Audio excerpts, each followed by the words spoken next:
प्रणाम करती हुई, सभी भक्तों को प्रणाम करती हुई, बहुत ही बड़े हर्ष की बात है माता शक्ति को प्रणाम करती हुई कि आज अपने इस पावन धरा पर बैठे हैं खेजड़ली के लिए, वो बहुत ही गर्व की बात है।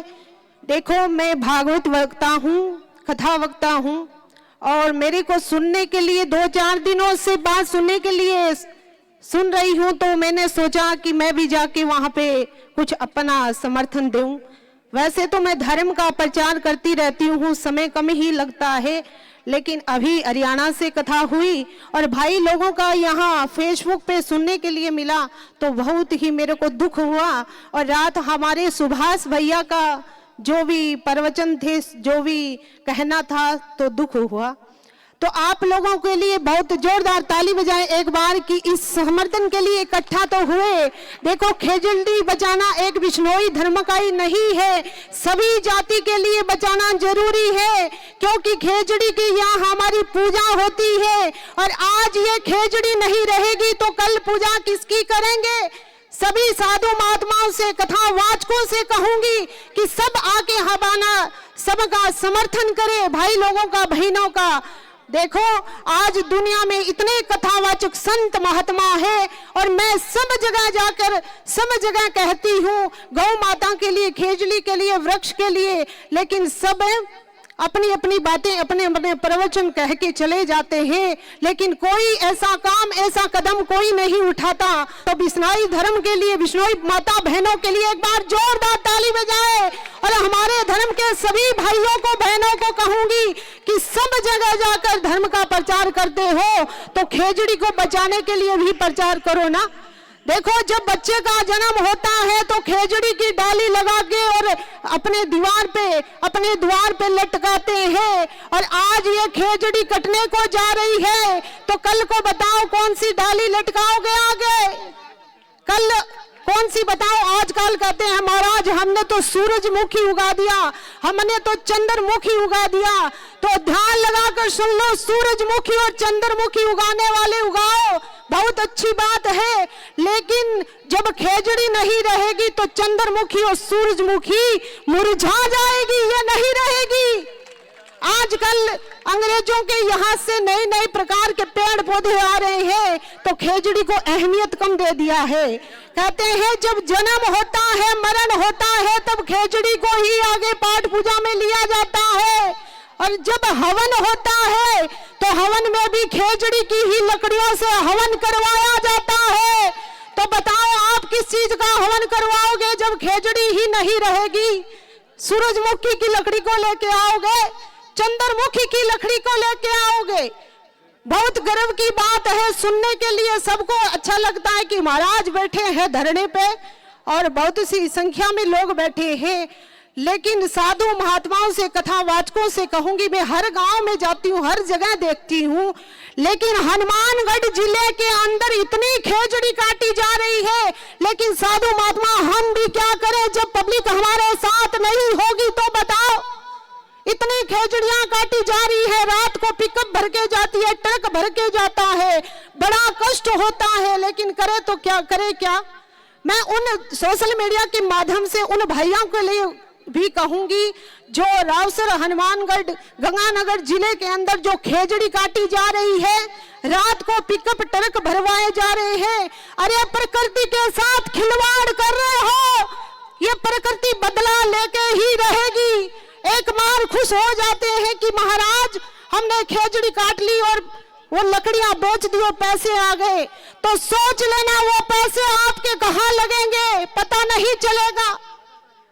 कहते हैं कि खेजड़ी की लकड़ी के साथ खिलवाड़ करोगे तो वो कभी आपके परिवार को या आने वाले वंश को आगे नहीं बढ़ने देगा। सभी समाज के भाइयों को, बहनों को कहना चाहूंगी, और विशेषकर हनुमानगढ़ और गंगानगर जिले के भाई बहनों को भी कहूंगी, सब खेजड़ी की रक्षा करो, सब पेड़ पौधों की। हर भाई बहनों से कहूंगी कि देखो, ये अभियान चल रहा है आपका, आंदोलन चल रहा है, ये खेजड़ी के लिए चल रहा है। बहुत अच्छी बात है, समय निकालकर भी हमारा आना हुआ और आप सब मिलकर भी यहाँ पे बैठे हो तो बड़े ही गर्व की बात है। और जो उन भाइयों के लिए भी कहूंगी, आज हमारे सूरतगढ़ में भी खेजड़ी आंदोलन के लिए बैठे हैं धरने पे लोग, कुछ उनके लिए भी ताली बजाइए। बिश्नोई धर्मशाला सूरतगढ़ के अंदर कल भी हुआ था आंदोलन और आज 11 बजे से फिर शुरू हो रहा है। और देखो, खेजड़ी के लिए इतनी बात मैं कह रही हूं, वैसे तो भाई लोग बहुत आए हुए हैं, वो भी बोलना चाहेंगे, कहेंगे साध्वी जी ने हमारा समय ले लिया, लेकिन कहना चाहूंगी हर माता बहनों भाइयों से कि एक एक खेजड़ी सब लगाओ, काटने वाला कितना ही काटेगा बताओ, एक एक खेजड़ी सबको लगाना है। देखो, खेजड़ी के लूंग से अपने पशु गाय माता की रक्षा होती है और खेजड़ी के जो लगती है सांगरी, उससे अपने सब्जी बनाते हैं कि नहीं बताओ जी? बनाते हैं तो फिर क्यों काटी जा रही है? अब खेजड़ी नहीं रहेगी तो बताओ सब्जी। अरे खोखा को तो नाम ही भूल गया महाराज, छोटा होता जब कहता खोखा खा रहा हूं, अब क्या खाओ, धक्का खा रहा हो। अब कभी छोटा छोटा जो भी लगाते हैं पेड़ पौधा, उसकी जड़ कभी नहीं बनेगी। और देखो, जो पेड़ पौधे लगा रहे उसमें पानी दे रहे हैं, उतनी देर ही वो सुरक्षित खड़ी रहेगी। और जब जिस दिन उसको पानी नहीं दिया, छोटे छोटे पेड़ पौधों को जो सूरजमुखी, ज्वालामुखी जो भी लेते हो, चंद्रमुखी, वो दूसरे दिन मुरझा जाएगी। लेकिन हमारी खेजड़ी एक ऐसी है जिसको खड़ा कर दो, उसको 2 साल पानी आप नहीं दोगे तो वो जिंदा खड़ी रहेगी। तो आज सरकार से मैं कहना चाहूंगी, ये भाई लोग 4 दिनों से 5 दिनों से धरने पे बैठे हैं, तो इनकी सुनवाई क्यों नहीं हो रही? अद्दा कहते हैं कि आधी खिचड़ी ने क्यों पका रहा है, पकाओ तो पूरी खिचड़ी पकाओ।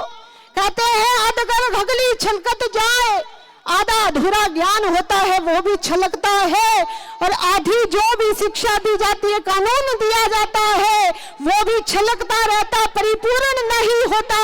इसलिए सभी भाई बहनों से, सरकार से भी कहूंगी कि ये इतने दिनों से माताएं बहनें बैठी है, भाई लोग बैठे हैं, क्या इनके परिवार नहीं है, क्या इनके बच्चे नहीं है?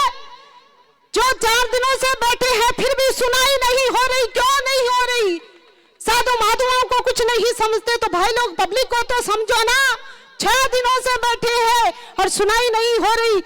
अब सरकार से मैं यह कहना चाहूंगी, संत महात्मा, जितने समाज के संत महात्मा है, जहां भी सोशल मीडिया के माध्यम से मेरे को सुन रहे हैं, तो सभी से कहूंगा, कहते हैं कि संगठन में शक्ति होती है, कहते हैं जब संग बड़ा होगा सभी माता बहनों भाइयों का, तो सरकार को आगे आना ही पड़ेगा। मैं किसी को बददुआ नहीं दूंगी, मैं किसी को गाली नहीं दे रही, मैं प्रेम प्यार से कह रही हूं कि आज अपने साथ सरकार आगे नहीं आएगी तो आएगी कब बताओ? सरकार की क्या खेजड़ी नहीं है? सरकार कौन सी परंपरा से पैदा हुए हैं, कौन सी, वो अपने समाज के नहीं है, सब अपने समाज के, लेकिन कहते हैं मुंह नीचा करके चल रहे हैं, सुनवाई नहीं कर रहे। कितनी हमारी माताएं बैठी हैं, कहते हैं तुलसी बिरवा बाग का सीजत ही मुरझाए, और राम भरोसे जो रहे पर्वत हरी हो जाए। कहते हैं कि राम के भरोसे रहेंगे तो अपना काम सफल जरूर होगा, जरूर होगा। और जो कहते हैं ना, इनको ऐसे लगता आत्मनिर्भर बैठे हैं, नहीं, भगवान सब देख रहे हैं, कौन जीव कैसा कर्म कर रहे हैं, तो क्या अपनी नहीं सुनेंगे? क्या बताओ, जरूर अपनी सुनेंगे।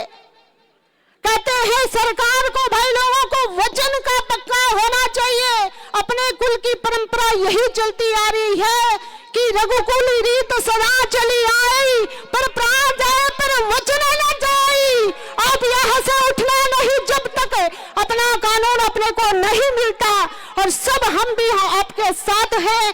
और सरकार को भी कहना चाहूंगे कि इतना परेशान ना करे, और युवा भाइयों के लिए, बहनों के लिए भी ताली बजाओ। आज के समय इतना समय किसी के पास नहीं जो 5 मिनट 10 मिनट आके यहाँ पे बैठे, लेकिन मेरी माताओं के पास, मेरे भाइयों के लिए पास खेजड़ी के लिए इतना समय है, तो इनके लिए फिर जोरदार ताली बजाए। और यहाँ बीकानेर से भी हमारे साथ हनुमान जी सोनी माने गणमान्य व्यक्ति हमारे साथ आए हैं, वकील साहब जी भी आए हैं। तो सब जगह मैं कथा करती हूँ, बाड़मेर, जोधपुर, पाली, नागौर, सब जगह भगवान की कृपा से तो सब भक्त हमसे जुड़े हैं। और आप लोगों का भी प्रेम प्यार बना रहे और इसी तरह अपने प्रकृति की रक्षा, इसी तरह पशु पक्षी की रक्षा, इसी तरह गौ माता की रक्षा अपने को करते रहना है। एक बार फिर जोरदार जयकारा बोलो जम्बेश्वर गुरु भगवान की, विष्णु भगवान की, कृष्णचंद्र ठाकुर जी महाराज की, गौ माता की। अभी मेरी वाणी को विराम देती हूँ। राधे। बहुत बहुत धन्यवाद दीदी राधिका जी। अब मैं निवेदन करूंगा कि परशुराम जी खोकर साहब से कि वहाँ पाली में भी एक बहुत बड़ी घटना हुई है। बड़ा ट्रक है, वो गीली लकड़ी, खेजड़ी की गीली लकड़ी से वहाँ पर्यावरण प्रेमियों ने, समाज के बंधुओं ने पकड़ा है और वहाँ पे प्रशासन कार्रवाई करने के लिए आनाकानी कर रहा है कि किस प्रकार कौन से कानून में करोगे, कानून नहीं है, वो नहीं है। तो मैं निवेदन करूंगा कि उनकी मदद करे। वो अपनी पर राम गोपाल जी कह रहे हैं कि नौर के अंदर भी 2 पिकअप गाड़ी है, वो गीली लकड़ी से पकड़ी है, वहां भी प्रशासन है, वो सुनवाई नहीं